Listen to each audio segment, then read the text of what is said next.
কোটা আন্দোলনকে ঘিরে সহিংসতায় ঠিক কত মানুষ প্রাণ হারিয়েছে তা এখনো নিশ্চিত করেনি সরকার।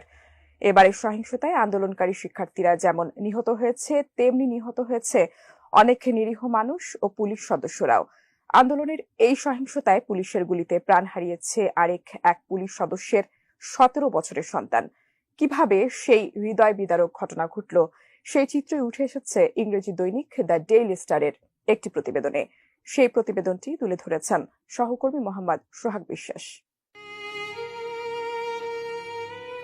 24 জুলাই ডেইলি স্টারের একটি প্রতিবেদনে বলা হয়, মর্গে তাইমের মরদেহ খুঁজে পাওয়ার পর ফোনে ময়নালকে বলতে শোনা যায়, স্যার আমার ছেলেটা মারা গেছে, ওর বুক ঝাঁঝরা হয়ে গেছে স্যার, আমার ছেলে আর নেই। গত শনিবার ঢাকা মেডিকেল কলেজ হাসপাতালের বিভিন্ন ওয়ার্ডে ছোটাছুটি করছিলেন রাজারবাগ পুলিশ লাইন্সের উপপরিদর্শক ময়নাল হোসেন ও তার স্ত্রী। তাদের হাতে ছিল 17 বছরের ছেলে ইমাম হোসেন তাইমের একটি ছবি।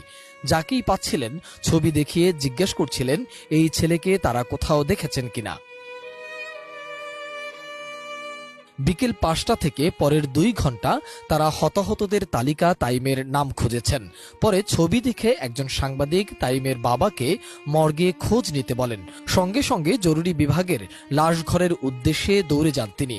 একজন লাশ ঘরের দরজা খুলে দিলে ভেতরে ঢোকেন তারা। সেখানে পড়েছিল রক্তে ভেজা ছড়া গুলিবিদ্ধ তাইমের নিথর দেহ। ছেলের মরদেহ দেখে স্তব্ধ হয়ে যান ময়নাল হোসেন। তার স্ত্রী মেঝেতে পড়ে মূর্ছা যাওয়ার আগে চিৎকার করে বলছিলেন, ও আল্লাহ, আমার পোলারে কে মারলো? তুই আমারে না বইলা কেন বাইরে হয়েছিলি?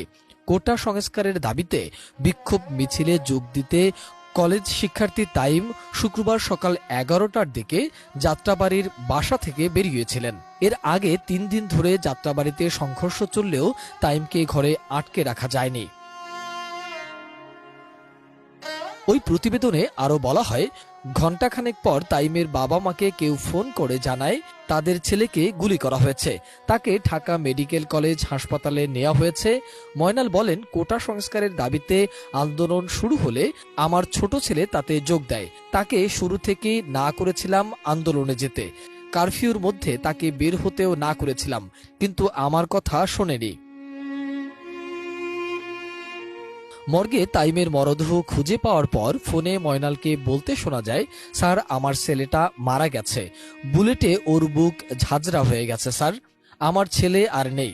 তিনি প্রশ্ন রেখে তাকে বলেন, একজনকে মারতে কতগুলো গুলি লাগে স্যার?